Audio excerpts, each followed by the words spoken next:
Hi, I'm Mike Dano with Light Reading, and we're here at the big Network X event.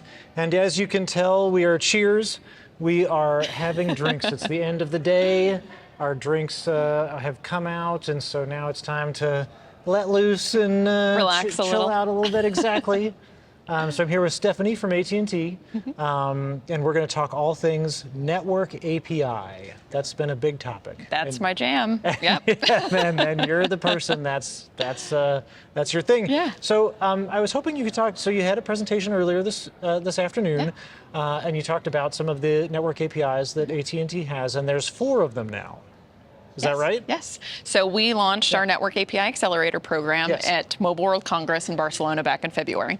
And as part of that, we made the announcement that we wanted to get APIs in the hands of early adopters so that we could figure out where the interest and where the value is around these network APIs. As a lot of presenters have said, it's still early stages, we're still learning, and so we wanted to get something out there so that we could learn with the developers and learn with the companies and the people who are going to be using the APIs. So we announced as part of that we would make 4 APIs available as part of the program.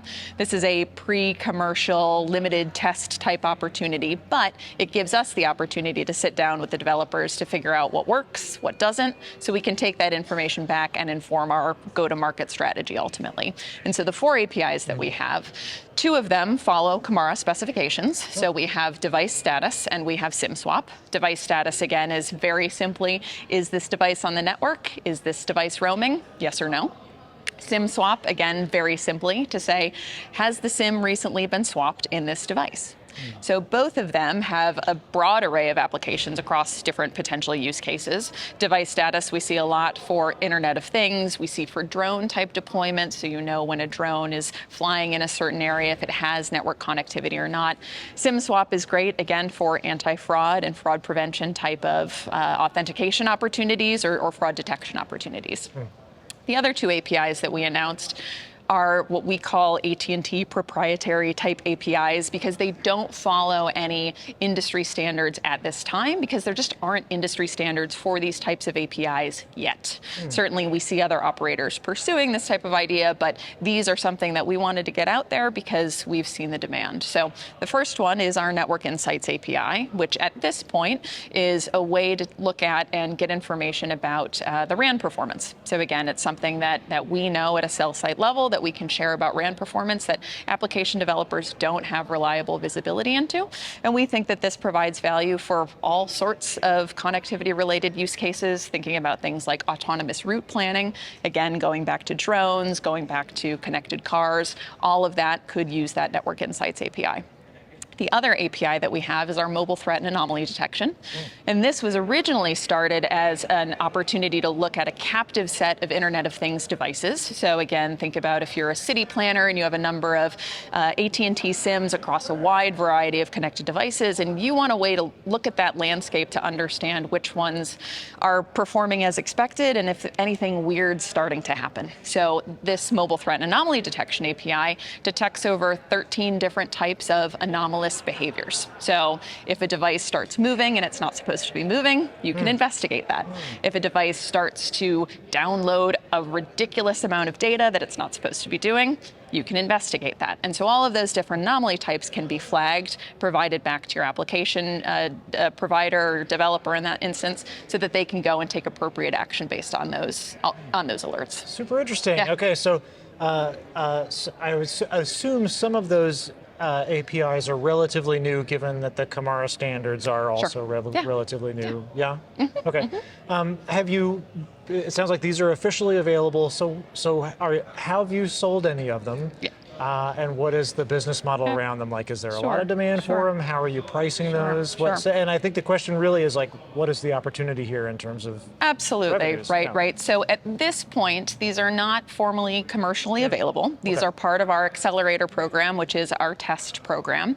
But of course, as I said, the goal of this program is to collect information that will eventually inform a go-to-market strategy so that we understand how do developers want to consume these APIs. You know, I said earlier in my presentation today that in some instances, standards are really important. And in some instances, again, if you have a set of AT&T SIMs, the standards are not as important. And that will also affect your consumption mechanism. So if you need a set of APIs that work across multiple operators, then you're going to go through a channel partner or a marketplace that has APIs from multiple operators. But if you already have an AT&T connection and an AT&T account with IoT devices, you don't need to do that, and so you can work directly with us. So there's going to be a number of different consumption mechanisms for these APIs, and you'll likely start to see one API support multiple consumption mechanisms. Right.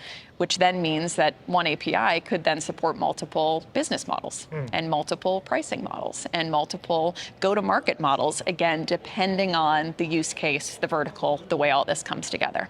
We even see in some instances that if we work with certain channel partners who might be a systems integrator or something like that, the APIs might not even ever be fully apparent to the end customer. So if an SI is putting together some type of agriculture solution for a small farmer or a small subset of farmers, they can deliver a full package of SIMs, devices, applications, send it off to that farmer, and they just run their farm as they should. And they don't really even need to realize that there's APIs that run it on the back end. But we're there, the network is there, the network is providing a secure and reliable and consistent connection, and then we are working with other ecosystem collaborators to fulfill that customer need.